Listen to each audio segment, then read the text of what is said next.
Hello everyone and welcome. I'm gonna do a quick review on Throne and Liberty based on my experience on Korea.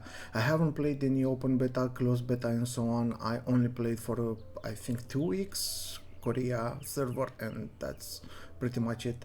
As a quick info about me, I'm an all-time gamer. I played a lot of MMORPGs starting with Lineage 2, Call Online. I don't know how many of you know this game. World of Warcraft, and most recently BDO, and many others in between.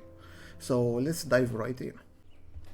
The first topic I want to scratch are the graphics. Like, as you can see, this game has truly amazing graphics. I'm not really sure how many of you share this opinion, but I think it's the perfect combination between World of Warcraft and Lineage 2. Not much else to say, just have a look for yourself and you'll see what I'm talking about.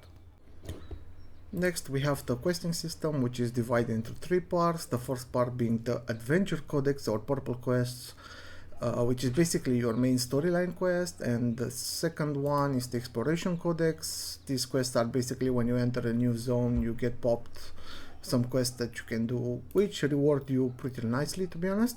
And the last part, we have resistance contracts, which are basically your daily quests once you reach the end game. Of course, you can do them before also, but it's better to stack them and then just do it once you reach level 50.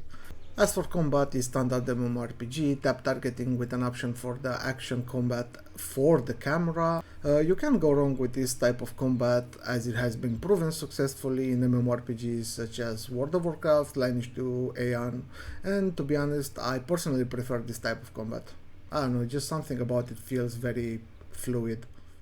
As for PvE, you can definitely play this game as a PvE Andy. You have a lot of content to do. You have like the normal grinding, you have questing, you have codex hunting, lithography, you have also dungeons, you have raids, you have world bosses, and maybe I missed a few or I can't remember right now, but yeah, you get the point.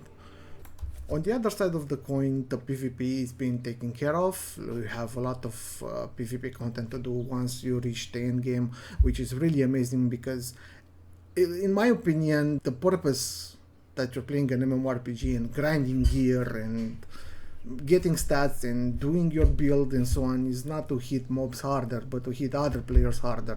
So if a MMORPG takes that PvP part of itself away, it's, from my opinion, just doomed to fail. Like, take BDO for example.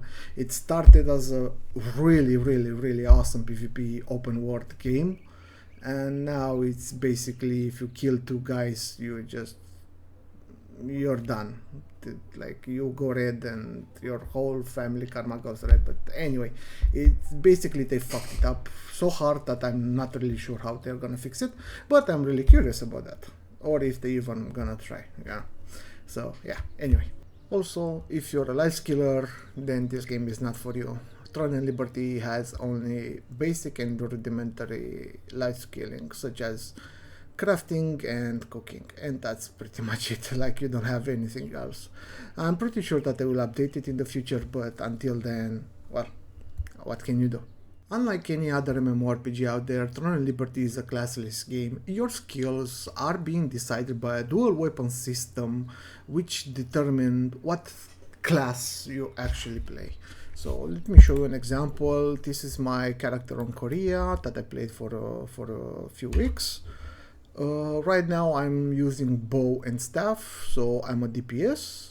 And you can actually see the skills for each weapon if you place K on your keyboard, and you can see here the bow skills with the passives and the staff skills with the passives. And here is a combination of the skills that you wanna use. And you can put both bow skills and staff skills that you can actually use. I'm gonna talk a bit briefly about gear. Since this is a classic MMORPG, you can wear absolutely any gear you like, but in order to be efficient, you will have to actually prioritize the stats on your gear.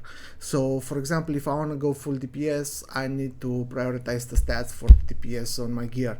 But if I want to go healer, I will have to prioritize the stats for the healer. Well, anyway, you get the point. Apart from the stats on the gear, you can actually plus up your gear. So for example, right now I'm wearing a +7 staff. I don't have any more materials to upgrade this gear. And as a quick note, do not be afraid to plus up your gear, as you can transfer the enhancement level from one piece to another. Do not forget that you can actually upgrade your skills the same way as you upgrade your gear, by plussing them up. So right now I have a few skills that are purple, and I think a few skills that I don't use which have kept green. So yeah, make sure to plus up your skills and your skills that you actually use and that you will use in any variation of the build that you wanna go. Besides gear and skill upgrades like the normal tabs, you also have other ways to upgrade your characters, which are traits and runestones. I'm not gonna get into details because it's a lot to talk about, but keep in mind that the upgrading system can be simple in appearance, but if you wanna go, let's say, a bit more in depth, you will have to do some studying. One more aspect of the game that I want to talk about is the in-game currency called Sollant. Well, this is more like a warning than something to talk about, so heed my warning. Do not waste it. Trust me, do not waste it. Based on my experience on Korea, you will get a very limited amount until you reach max level, and if you waste it, you won't have enough to actually upgrade your gear. Like, I had to actually go and grind Ants Nest at a low level to get enough Sollant so I can upgrade my gear. So do not waste it.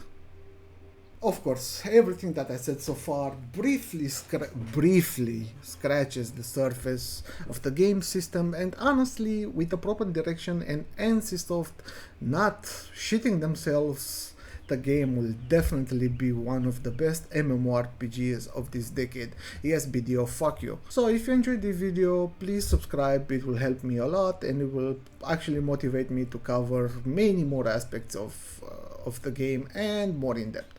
Thank you so much for watching and have a good one. Next we have the... And as for the third part of oh my god, what the fuck is going on? And as for the third part of why can't I fucking just